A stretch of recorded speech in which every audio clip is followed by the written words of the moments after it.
Assalamualaikum dan salam sejahtera. Hari ini saya akan bentangkan mengenai beberapa jenis peralatan keselamatan yang digunakan di tempat kerja, khususnya dalam bidang yang melibatkan risiko fizikal dan kemenangan.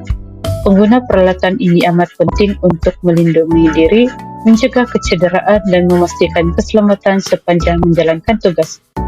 Antara peralatan keselamatan asas yang penting di tempat kerja adalah pertama ialah apron yang melindungi tubuh daripada percikan bahan kimia ataupun serben tajam, dan kedua safety vest berwarna terang dengan jalur pantul cahaya yang membantu meningkatkan keterlihatan pekerja, terutamanya di kawasan yang sibuk dan gelap, dan ketiga hard hat atau topi keledar keselamatan yang melindungi kepala daripada objek jatuh dan hentakan. Seterusnya, earmuff digunakan untuk melindungi telinga daripada bunyi bising yang boleh menjejaskan pendengaran, terutamanya di kawasan perindustrian. Bagi kerja-kerja kimpalan, welding helmet digunakan untuk melindungi mata dan muka daripada sinar terang serta percikan api.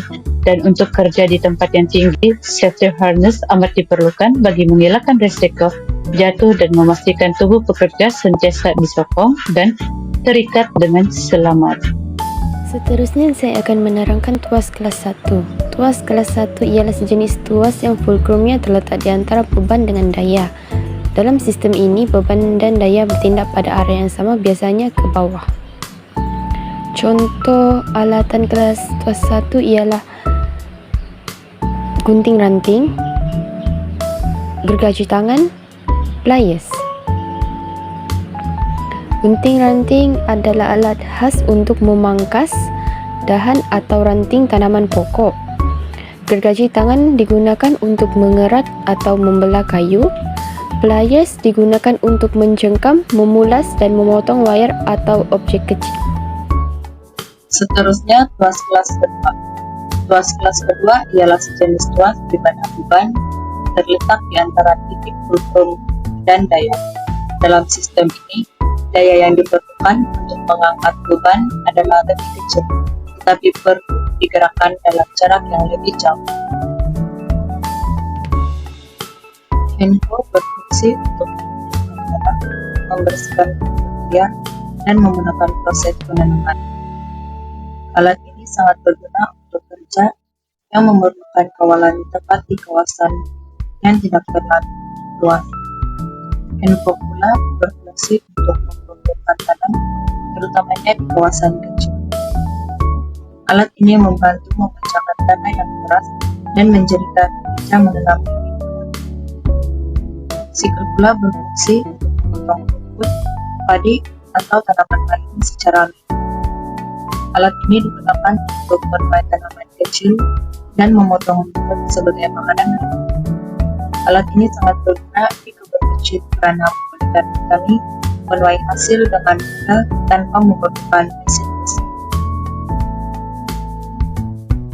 Knife berfungsi untuk memotong ranting, dahan kecil dan bagian tubuhan lain.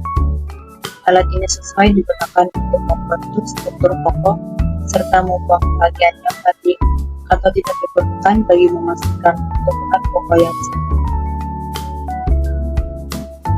Rubber tapping knife berfungsi untuk membuat potongan yang bersih dan tepat pada kulit pokok kita bagi menggunakan lateks dan pembersihan pokok secara berlebihan.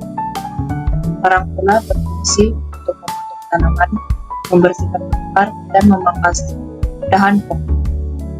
Alat ini berguna untuk memotong rantai di sekitar tanaman tanpa merosakkan tanaman utama.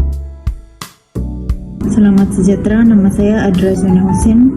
Hari ini saya akan menerangkan alat untuk kelas tuas 3 serta fungsi. Pertama adalah single air clamp plier, di mana dia berfungsi untuk memasang dan menanggalkan pengapit hose.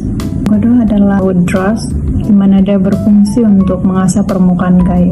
3 adalah wire brush, fungsi untuk membersihkan atau menanggalkan karat pada permukaan. Untuk ciri-ciri alat kelas tuas 3 ini adalah di mana titik kuasa berada di antara titik tumpu dan titik beban, di mana posisi gaya yang diberikan akan berada di tengah di antara tumpu dan beban. Seterusnya, machinery dan engine. Mesin drill, dia berfungsi untuk membuat lubang dengan ketepatan tinggi dalam pelbagai bahan seperti kayu, logam, dan konkrit. Ia juga digunakan dalam kerja pembinaan, pemasangan, dan fabrikasi logam. Kedua, machine blower, dia berfungsi untuk menghasilkan aliran udara bertekanan tinggi untuk membersih, menyejukkan, atau mengeringkan sesuatu kawasan. Dia juga digunakan dalam industri pertanian dan elektronik untuk menghilangkan habuk atau meningkatkan pengudaraan. Yang ketiga, mesin gergaji bulat. Dia berfungsi untuk memotong kayu, logam, dan bahan lain dengan cepat menggunakan pisau berbentuk cakera berputar. Ia juga sesuai untuk pemotongan lurus dan panjang dalam kerja pertukangan dan pembinaan. Dan yang terakhir, mesin gergaji compound meter. Dia berfungsi untuk membuat potongan sudut dan serong dengan ketepatan yang tinggi. Dia juga digunakan dalam kerja kayu seperti pembuatan bingkai, kabinet, dan pemasangan lantai.